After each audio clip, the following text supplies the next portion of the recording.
ito na yung gate mga ka-idol kalawa ng Greenwoods. Palabas na kami mga ka-idol. Pero bago lahat, shoutout muna natin ang ating mga kabady na siyang mga naka-duty dito sa outpost.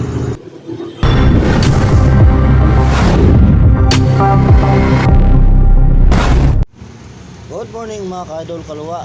Andito nga pala kami sa loob ng subdivision ng Greenwood.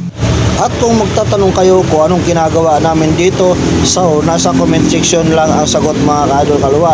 Kaya wala po kayong ibang gagawin kundi panoorin ang aking video hanggang sa dulo para malaman nyo kung ano ang aking sadya dito sa Greenwoods. Kaya panoorin nyo ang aking video, yun lang ang gagawin nyo mga ka-idol. At syempre mayroon ako dyan mga nakapag-flex, yung mga supporters natin dyan at yung mga bago kong viewers na sumuporta rin sa aking video. Kaya ito, panoorin nyo mga ka-idol, baka isa kayo sa mga na-flex ko dyan.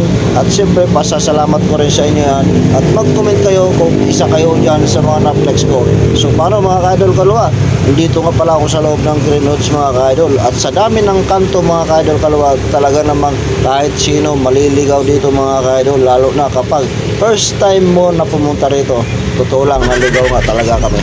Dahil nalimutan ko na at mga kalawa ang palabas.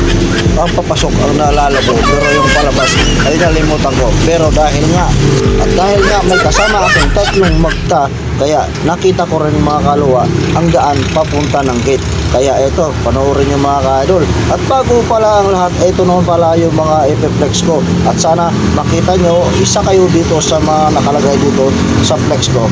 At syempre pangungunahan na ni Idol Ran Motovlog ang ating flex mga ka-idol kalawa. Kaya panoorin nyo na, kayo naman ang susunod.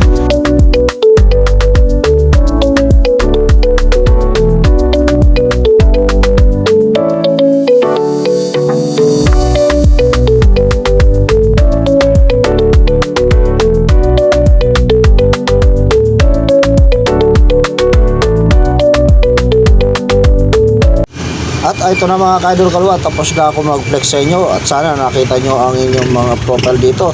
At nito nga pala, ang pinabaybay ko mga ka-idol ay palabas na ito. At siyempre dahil nga sa nanood kayo at tinapos nyo ang ating video, pasalamat ako sa inyo mga ka-idol kalawa. At ito, yung subdivision ng Greenwood ay napakaganda pala dito sa loob mga ka-idol. At sulit ang mga bahay talaga dito. Sa mga hindi pa nakapasok dito, pag nakapasok kayo, masasabi nyo totoo ang sinabi ko. At yung mga nakapasok naman dito, siyempre isa na rin ako sa mga nakapasok. At ito na nga, binabaybay namin mga ka-idol. At ito na yung gate na palabas. At syempre mga ka-idol kalawa, huwag natin kalimutan ang ating mga kabady, matikas na mga security ng Greenwood. Shout out sa inyo mga buddy.